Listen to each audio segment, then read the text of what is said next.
So my mother was from Argentina. My father was American, or I'm sorry, my father was Dutch. And my mother moved to Holland and never felt at home there. My father was an old-fashioned guy who believed he brought home the bacon, and my mom took care of the 5 children, who she didn't enjoy that job. She felt very lonely.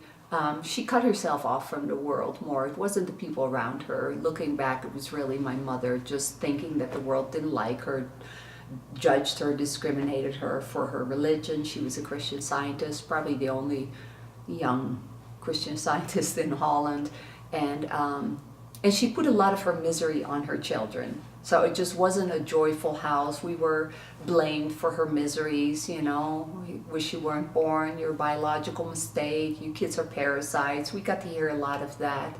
And I think because she was afraid of losing control over us, she was crazy strict.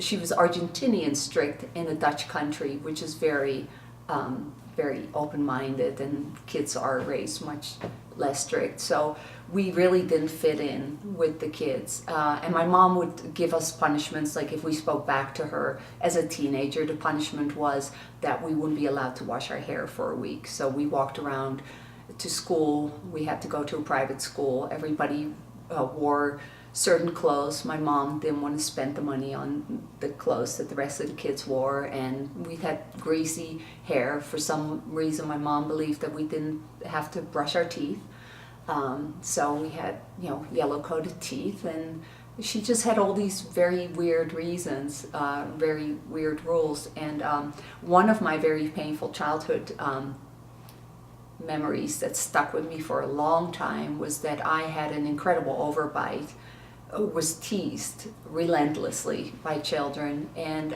so I wanted braces. It wasn't that my parents couldn't afford it, but my mother, being a Christian Scientist, told me, close your mouth, pray to God, and your lips will be God's braces and your teeth will go back. Well, obviously with a 13-millimeter overbite, that didn't happen. And my father finally convinced her to allow me a retainer. My uncle was a dentist. I was the most loyal retainer wearer. He was amazed how quick my teeth went back, but because they went back so quick, the roots were still in the place, and he said, you need to keep wearing this at night. You need to wean yourself off it. And so I'd worn them for about a year, was so happy, wasn't teased anymore. And I was about 14 years old, and one night my mother opens the door to my bedroom, turned on the light, and said, let me see your mouth. And I was wearing my retainer, and she goes, you're addicted to that thing, give it to me, you're done with it. And within a year, my teeth basically went back to where they were. And I never understood, even to this day as a grown-up, why something that caused nobody any harm, but only benefited my self-esteem, why my mother would do something. It just seemed evil and mean to me.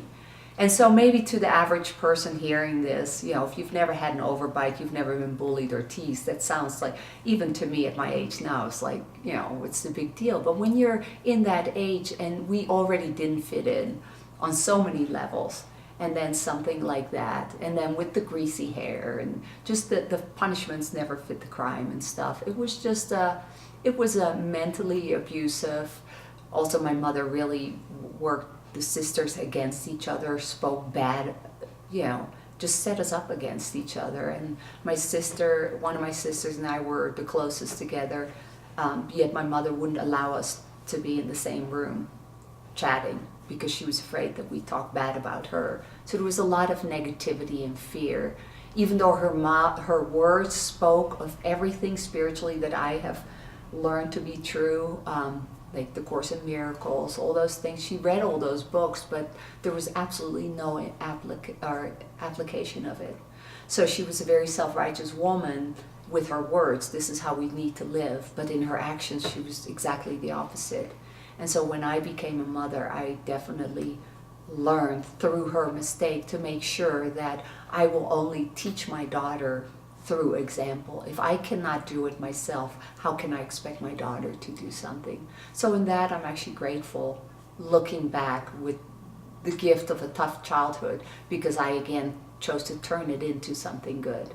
But while I was in it, it was really, really tough. I ran away when I was 17 and a half. I had a boyfriend, his name was Peter, and we were allowed to go out, which didn't happen a lot. So I was excited, and of course we stayed a little bit too long. And because I knew of my parents' strictness, I called them from a phone, and it was about 11:45, and I said we were going to be a little bit late. And my father just said, "Come home now," and hung up the phone. So I knew I was going to be in trouble. We raced home. We made it. I think I got home at like 12:10. Went up to the back door, which was right next to my parents' bedroom, to knock on the door. They let me in, and I figured I was going to get it, but my parents just said go to bed. I had asked Peter to wait outside because I figured, in case my parents were going to be unreasonable. I had gotten to that age where I just wasn't liking what was going on in the house anymore. I'd seen too many examples with my other siblings. So he was waiting by the road. I was excited. They said just go to bed. So I went back out through that back door to tell him it was okay. And when I came back, they had locked the door behind me. Their bedroom was right next to this door, so I knocked on the door, and I knocked louder, and they chose not to open the door. So I then realized they're punishing me, and they're going to let me stay the night outside by myself. I was mad. I ran to the street and yelled after Peter and jumped on the back of his bicycle, and I said, "I'm done. I'm running away." We went to his house, 30-minute ride again on the bicycle, and his parents, of course, he was 17 years old, I think. His parents said, no, you're not staying here. So called my parents. My father said, get a taxi, come home. I came home. They said, go to bed. The next morning they had a meeting with me. I remember where it was, sitting outside, and they said, it was at the beginning of the summer, they said, you are not to speak to your boyfriend. You cannot call him. He cannot come visit. You are not allowed to leave the house for the entire summer. You stay inside the house, you help mom with your chores, and that's going to be your summer. I was 17 and a half, and for the first time in my life, I said, no, this just isn't right. They saw that I was defiant, so they had a close eye on me. They wouldn't let me go to bed before they went to bed because they thought I might sneak out, so my father would throw me back in the chair, tell me to sit, or he would tie me up. Never had to, but it was that uncomfortable. And a couple days later, my father went to work. The car was underneath the house in the garage. And in that moment, I decided that I was going to leave for the day. And I just had a white sweater on, jeans, and some slippers or something. I ran downstairs, grabbed my bike, all shaky, and it was a long garage way, ran outside with my mother running behind me, telling me to come back, and I left. And it was about 5, 6 o'clock in the evening, and I knew I had to come home and face the music. And because the music was always so strict, and in this case, I couldn't even imagine, because I'd really never broken my parents' laws. I was a very good, obedient child, but I figured if I was grounded for the summer over being late 10 minutes, I was going to be grounded till I was 30. And so that day I decided I'm not coming home.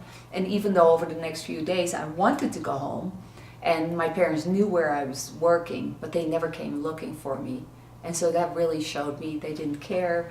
They weren't trying. My sister had run away many times from home. My parents always chased after her with the cops and themselves, but they didn't come looking for me. And so that started out my life. 17 and a half, boom. I left home, really not intending to be gone forever. I wasn't done with school yet at the time. Left all my friends and everything, and lived on the streets for the next 6 months until I met my first husband. So that was a really difficult part in my life.